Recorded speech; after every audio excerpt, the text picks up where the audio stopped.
The crimes include starvation. হেগের আন্তর্জাতিক অপরাধ আদালতে নেতানিয়াহুকে যুদ্ধাপরাধের দায়ে দণ্ডিত করার সপ্তাহখানেক পরই এলো এমন ঘোষণা। এবার ইসরায়েলকে রাফায় হামলা বন্ধের নির্দেশ দিয়েছে আন্তর্জাতিক বিচার আদালত আইসিজে। 1 মাসের মধ্যে নতুন নির্দেশনা কার্যকর সম্পর্কে অবহিত করতে ইসরায়েলকে নির্দেশ দেওয়া হয়। গুরুত্বপূর্ণ রাফা ক্রসিং খুলে দিতেও বলা হয়েছে। আইসিজের রায়কে স্বাগত জানিয়েছে ফিলিস্তিন। তবে আদালতের এই রায় প্রত্যাখ্যান করেছে প্রধানমন্ত্রী বেনিয়ামিন নেতানিয়াহুর নেতৃত্বাধীন ইসরায়েলের যুদ্ধকালীন মন্ত্রিসভা। জিম্মিদের মুক্তি ও নাগরিকদের সুরক্ষার প্রতিশ্রুতি দিতে ইসরায়েল প্রতিশ্রুতিবদ্ধ বলছেন দেশটির যুদ্ধ মন্ত্রী পরিষদ মন্ত্রী বেনি গ্যান্টস। এদিকে ইসরায়েল আইসিজের আদেশ মেনে চলবে বলে আশা করছেন জাতিসংঘের প্রধান।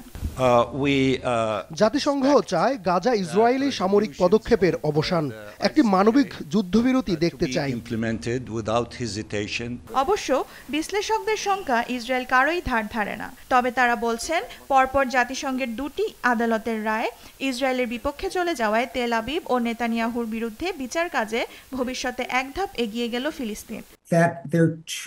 জাতিসংঘের এই আদালতের নিজস্ব আইন প্রয়োগের কোনো শক্তি নেই। তাদের নেই নিজস্ব পুলিশ কিংবা সেনাবাহিনী যারা আইন প্রয়োগের কাজটি করবে। হয়তো এ সপ্তাহে ইসরায়েলকে রাফায় অভিযান বন্ধে নিরাপত্তা পরিষদে নতুন করে কোনো প্রস্তাব পাশ তোলা হতে পারে। সেক্ষেত্রেও বড় সমস্যা যুক্তরাষ্ট্রের ভেটো ক্ষমতা।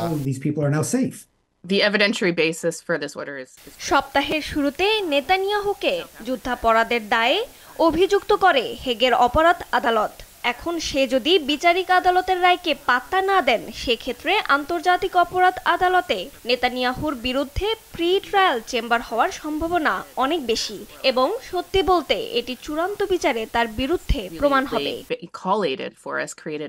আইসিজের রায়ে মিশর ও গাজার মধ্যে রাফা ক্রসিং খুলে দেওয়ার নির্দেশ দিয়েছে। ইসরায়েলকে তদন্তকারীদের প্রবেশাধিকার দিতে এবং 1 মাসের মধ্যে অগ্রগতি সম্পর্কে রিপোর্ট করতে হবে বলে আদেশ আইসিজের।